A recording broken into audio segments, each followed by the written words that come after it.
Alors, ce qui a motivé Château-Gassier et Advini, en fait, c'est parti d'une idée que on en avait assez d'entendre que le rosé était le rosé de pétanque, le rosé facile à boire, de pizza. Voilà, le rosé, c'est ça, mais le rosé, c'est aussi de plus en plus des gens qui travaillent des rosés sérieux de gastronomie. Et la Provence est, de l'avis de tous, leader sur cette catégorie. Et chez Gassier, nous avons fait le pari depuis le millésime 2011, avec l'élevage de la cuvée 946, en fût de chêne, d'adresser cette cuvée à la gastronomie.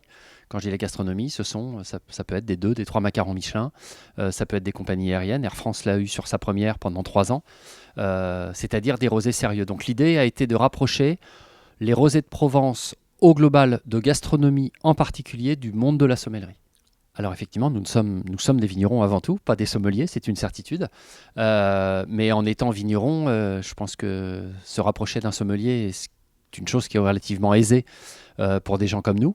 Donc il nous a suffi de contacter par différents contacts interposés l'association des sommeliers formateurs avec Robert Desbureaux, son président, et de réfléchir ensemble on s'est rencontrés une fois, deux fois, au-delà du fait que le courant, comment le feeling soit très très bien passé avec l'équipe des sommeliers formateurs, on a décidé de lancer ce challenge des élèves en lycée sommelier, en lycée d'hôtellerie, pardon, mention sommellerie.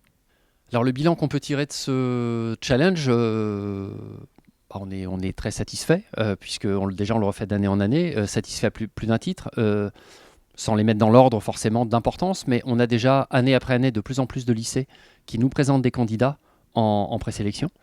On a commencé la première année, je crois qu'on était, je ne vais même pas dire de mémoire, je vais le dire en le regardant, on avait 10 écoles participantes. Et pour cette édition qu'on a achevée tout à l'heure, on avait 16 écoles qui nous ont toutes présenté donc, des candidats qui ont concouru à une présélection.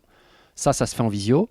Et ensuite, nous sommes passés hier, donc dimanche, à une phase de demi-finale. Nous avions 10 candidats demi-finalistes jusqu'à ce matin où nous avons, issus de ces 10 demi-finalistes, sorti 4 finalistes du numéro 1 au numéro 4 de ce 5e challenge. Alors, de ces 5 éditions, un souvenir marquant alors, qui ne s'est pas vérifié cette année, mais 5 éditions, c'est la puissance de la jante féminine au sein de la sommellerie française. Ça, c'est quelque chose qui m'a... Alors, c'est pas marqué, mais qui me ravit, puisque c'est vrai qu'on est... moi, j'ai plus de 25 ans de métier dans le vin. C'est un métier, au début, sur des salons, on était qu'entre hommes, qu'entre collègues. L'apparition d'une femme, c'était souvent en marketing. On ne voyait personne au commerce, personne à la sommellerie, encore moins personne ni dans les vignes, ni en tant qu'œnologue. Aujourd'hui, chez Advini, on est bien placé pour le savoir, puisque côté vin, que ce soit nos vignobles, que ce soit nos femmes vins, winemakers, on a la plupart du temps, je crois qu'on a d'ailleurs une majorité de femmes. Et là, dans ce monde de la sommellerie, on a vu arriver des extraterrestres. Je me souviens de toutes, enfin, elles m'ont toutes laissé un souvenir. Daphné Extraciaz, Lou, Marie Vodecki, voilà, elles ont toutes laissé quelque chose de très important sur ce challenge. Et puis, deuxième chose qui m'a marqué, c'est la montée en puissance de la qualité de nos parrains au fur et à mesure. Ça, c'est important puisque on a quand même eu à noter Philippe Forbrac, qui a quand même été, moi, à mes yeux, vu en tant que vigneron, c'est quand même l'homme qui a révolutionné cette sommellerie française en lui donnant beaucoup plus de visibilité, en lui donnant justement des réseaux sociaux, en lui donnant de la visibilité sur le terrain en se déplaçant.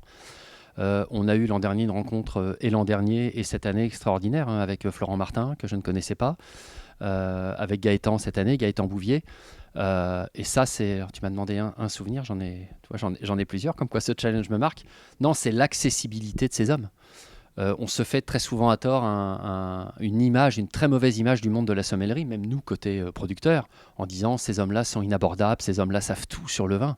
Et on a passé 2 jours avec Gaëtan, mais à rigoler, et déjà à rigoler parce que c'est des gens très drôles, et d'une simplicité et d'une facilité d'approche déconcertante. Alors, je suis normand à la base, hein, donc ni oui ni non. 2 réponses. La première, on ne s'attendait pas en créant ce concours, on ne s'attendait pas à avoir des retombées commerciales immédiates, ce qui aurait été une erreur totale en disant je fais ça et dès l'année prochaine je vais vendre du vin au sommelier. Non, bien sûr que non. Déjà, c'est pas l'objectif premier. Je rappelle que l'objectif premier, c'est de faire connaître la Provence. Évidemment, ne soyons pas dupes, la Provence à travers Château-Gassier, puisque c'est nous qui organisons, qui passons du temps, qui finançons. Ça, c'est une première chose. Donc, de retomber immédiate, non. Mais là, on vient de finir la 5e année. Euh, voilà, j'ai une jeune femme comme Justine Droit, lauréate de l'an passé, superbe jeune femme, qui me dit ah bah vous avez vu, j'ai un copain qui vient d'ouvrir un restaurant à Minorque, j'ai fait en sorte qu'il ait les rosés de Château-Gassier sur sa carte. Voilà, on lui a livré par notre importateur les rosés de Château-Gassier sur sa carte à Minorque. On est parrain de la sommellerie Advini, il y a une gros accord, enfin non, on va pas appeler ça un accord, on va appeler ça là il faudra sûrement peut-être partenariat avec l'UDSF. Voilà, on travaille avec. C'est clair que, je vais dire, Florent Martin fait le 946 au Peninsula. Florent Martin faisait le 946 avant d'être parrain de Château-Gassier.